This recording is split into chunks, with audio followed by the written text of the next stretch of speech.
Nduna yoyang'anira maboma ang'onoang'ono komanso chitukuko chakumudzi kunoko ku Malawi a Ben Phiri alamula khonsolo ya Nkhotakota kuti ilembe ripoti lofotokoza bwinobwino kunena kuti ndalama zokwana 600 million Malawi kwacha zinagwiritsidwa ntchito bwanji ku khonsoloku ndi akuluakulu amenewa.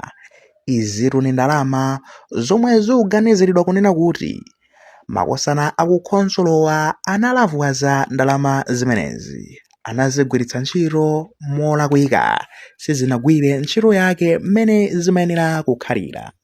Nkhani imeneyi itapeza a Ben Phiri anathamangira ku khonsolo ya Nkhotakotayi ndi kukachiritsa meeting imene kunali ogwira ntchito pa khonsolopa, mafumu komanso ma MP ndi makhansala kukambirana zina ndi zina, ndipotu munali meeting mmenemo mmene a Ben Phiri alamula khonsoloyi makamaka ogwira ntchito khonsolo imeneyi kuti alembe ripoti lofotokoza bwinobwino mmene ndalama zonse zokwana 600 million Malawi kwacha zinagwirira ntchito pa khonsolo imeneyi.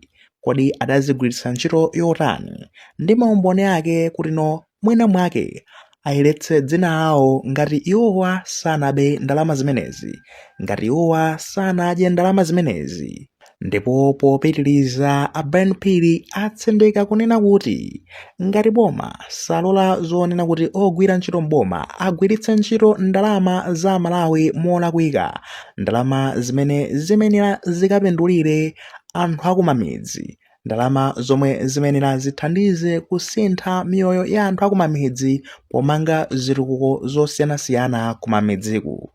Poyankhulapo chairman wa Nkhotakota District Council Fitton Kofi watsimikiza ndi kuzipereka kunena kuti aonetsetsa kuti ndalama zimenezi zipangidwe trust, zifufuzidwe bwinobwino mmene zinagwirira ntchito ndipo chilungamo chake chibwere pa mbalambanda.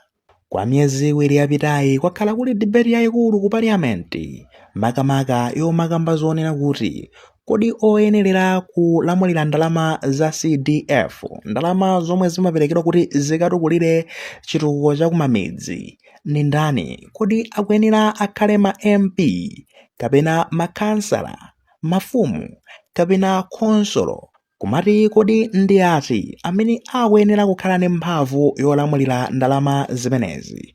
Ndipo aphungu a nyumba ya malamulo akhala akupempha zonena kuti lamulo lisinthidwe kuti ndalamazi zisamafikire ku khonsolo.